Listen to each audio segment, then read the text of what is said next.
12টার breaking এর শুরুতেই আপনাদের ফের একবার প্রাকৃতিক দুর্যোগের ভয়াবহতার ছবি দেখাবো। কেরলের ওয়েনাড এই মুহূর্তে কার্যত জনশূন্য হয়ে গিয়েছে।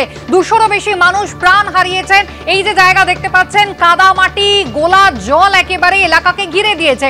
জনপদ ছিল অন্তত 30 থেকে 32টা বাড়ি ছিল, যে বাড়িগুলো এই মুহূর্তে ধূলিসাৎ হয়ে গিয়েছে। শুধু নয়, মানুষজন এই কাদা মাটির তলায় চাপা পড়ে থাকতে পারেন এরকম আশঙ্কা রয়েছে।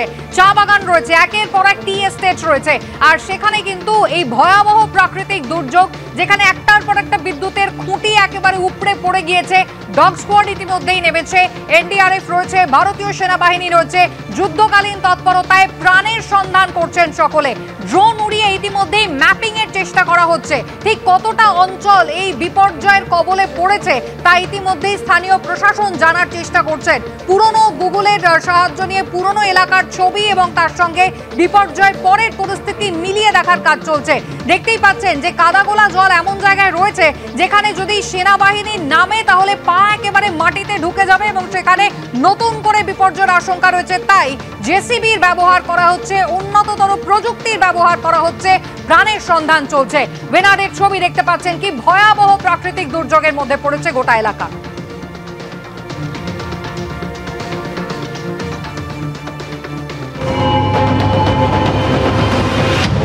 আমরা এখন ওয়াইনাডের যে গ্রাম রয়েছে চুরলামালা, সেই গ্রামের ভেতরে যেখানে তোমায় বলছিলাম যে রাস্তা তৈরি, সেই গ্রামের ভেতরে আমরা পৌঁছেছি এবং সেই গ্রামের ভেতরে একেবারে দেখতে পাচ্ছ যে ছবি, এখানে একের পরে যে ফাঁকা জায়গা দেখতে পাচ্ছ, চা বাগান, এবং চা বাগানের পর শ্যামলকে দেখাতে বলে যে ফাঁকা জায়গা দেখতে পাচ্ছ, এখানে কিন্তু কোনোটাই তারা সেটা ফাঁকা জায়গা ছিল না।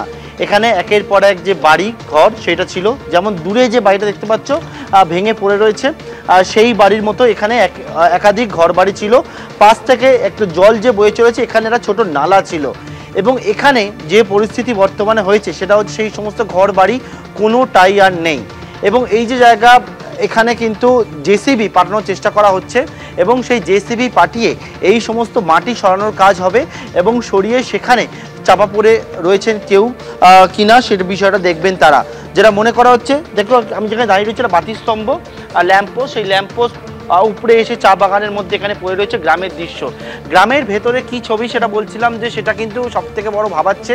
এবং সেই গ্রামের ভেতরে যে উদ্ধারকারী দল তারা পৌঁছেছেন এবং সঙ্গে সঙ্গে একটা ছবি দেখাবো। এখানে কেরালা প্রশাসনের তরফ থেকে গোটা বিষয়ে কতটা কি ক্ষয়ক্ষতি হয়েছে, কোন জায়গায় এখন বর্তমানে কি পরিস্থিতি, সেটার জন্য ড্রোনের মাধ্যমে একটা সার্ভে করা হচ্ছে। এখানে ড্রোন ওড়ানো হচ্ছে এবং প্রশাসনের যারা সদস্যরা রয়েছেন তারা এখানে ড্রোন ওড়াচ্ছেন এবং ড্রোন উড়িয়ে গ্রামের কোন জায়গায় ঘর ছিল তাদের আগে সার্ভে করা ছিল, এখন সেই জায়গায় কি অবস্থা সেই বিষয়টা কিন্তু তারা ড্রোন উড়িয়ে আর ড্রোনের সাহায্যে এখানে সেই সার্ভে তারা করছেন। আমি কথা বলবো এবং তার সঙ্গে সঙ্গে ছবিটিও দেখাতে বলবো শ্যামলকে। सर एक बात पूछना चाहते हैं आपसे, आप लोगों का सर्वे पहले से ही था ड्रोन का सर्वे, फिर आप सर्वे करके क्या कौन सा चीज़ देख रहे हैं, गवर्नमेंट से क्या बताया गया है?